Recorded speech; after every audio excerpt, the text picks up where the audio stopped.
This video was initially intended to be a live broadcast from inside Owneygat cave in the Roscrogan area of County Roscommon, an area that's incredibly rich in archaeological sites and archaeological interest and sacred sites and so on, being the heart of that part of the world. The live broadcast was a complete failure because of signal problems, and so here is the video that I did manage to capture, and I do hope you enjoy it very, very much. Thank you. Camera fails. This is probably why there's no video at this place. Every camera, the live streaming, everything has not worked, and hopefully this fucker's working now. It is. This is my GoPro camera. Okay, this is Owneygat Cave again for the 10,000th time, where technology fails. This is Ireland's gateway to hell. This tunnel goes down. I can't go down here today because this light is not good enough. But down that tunnel, the further you go down, is what's known as Ireland's gateway to hell. Hell is down there, according to the Christians, but it's not. This is a cave that's closely connected to the Maca and the Morrigan, the goddess of Celtic Ireland, the Raven goddess. And on Samhain, she emerges from this cave. Down at the bottom there, about 30 or 40 meters down, there is, let me see if I can crawl deeper in. I just don't have the proper climbing equipment today, and I don't want to end up like the Thai soccer team, down being rescued by what Elon Musk called a pedo. But down there, at the very end, is a chamber that has a cantilevered ceiling that's about, it's like the King's Chamber in the pyramid in you can say it's not an easy climb down there in the pyramid of the King's Chamber. It's also soaking wet today. I can't get down. The King's Chamber in the pyramid in Giza. It has incredible acoustic qualities. Now, the Christians called this the entrance to hell. They called it the entrance to hell because they didn't understand the pagan rites. But also, more interestingly, I'm a big believer in the inner earth theory. Not in the way the psyop with Agatha and all those, the idea of Cardinal Bird, or whatever his name was, and the Nazis. It's a circle inside the earth, a hollow, and it's all, what's the word, a big circle with a sun. I don't believe any of that nonsense. What I believe is that down there are networks of caves, and this one is blocked off from a landslide, and the one at the Hypogeum Halsafilini in Malta is the same, that lead to vast cave systems under the earth that are interconnected, and that's the real hell.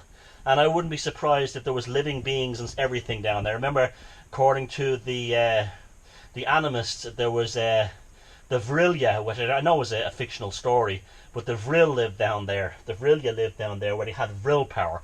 But absolutely, this is why they call it hell. This is one of the entrances into the inner earth. I'll try and go a bit further down. I can't go on. I wish I could take it further in. Nah, it's too mucky. But anyway, give you a good idea. So that's the cave at Owneygat. Now the real thing that makes this super interesting is this lintel up here. You see the Ohm script on it? This is an Ohm stone, and this is the contentious issue. Well, how old is Ohm? How long has it been around? This is the first chamber. You can see outside there. This is the first chamber. Then it turns around to the left and descends into the earth. But this is the first chamber. And this is not a scary or sinister place at all, by the way. Quite the opposite. And quite the opposite. But anyway, this is the first chamber, and it says Ficra, son of Maeve. Ficra, son of Maeve. This is Queen Maeve's kingdom here. This is Queen Maeve's kingdom here at Owneygat Roscrogan. This place is filled with megaliths, mounds, sites, and this cave, venerated to the Maca or the Morrigan, the Raven goddess, it goes back to ancient times. We just don't know. And why is an Ohm stone? What's an Ohm stone doing in something that's supposed to be only 2,000 years old, or Neolithic? Sorry. This is proof for me not only that Queen Maeve was a real person.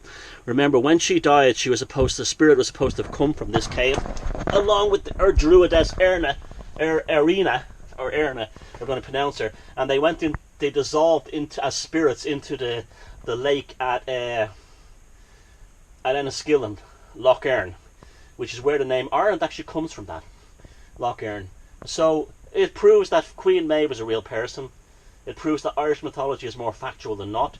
It proves that the inner earth, to me, the down there, I wish I could take it, I just don't have the gear, I don't have the proper, but the down there is the inner earth. And down there is secrets to the inner earth. And this is why they feared hell, because they feared there was something down there. Well, that was about the best I could do for today. I'll definitely go back with my other cameras and try and get better quality photographs and footage. It's just that this was done on the spur of the moment today, and there was a lot of equipment failure. It was very strange. As soon as I got past the lintel, that where I mentioned the inscription about Queen Maeve, that everything started to fail. The GoPro camera was the only thing that worked in the end. Even the flashlight was acting weird, and had brand new batteries in it. Anyway, if you'd like to know more about this stuff, you can go to my website, www.mossuponstones.com, and you can also get my copies of my books, The Druid Code and Sorcery, The Invocation of Strangeness. If you want to know more about this cave in particular, that's covered in the Druid Code itself. The sales of these books directly fund this channel in terms of new projects, so it doesn't go into drink or weed or anything like that. It goes directly into trips abroad, better equipment, better films, and I've got some other ones in the work at the moment. This is just a very quick one to give you a taste of what the potential of what this channel can reach out and be. So thank you very much, and I'll see you for the next video. Thank you. Bye.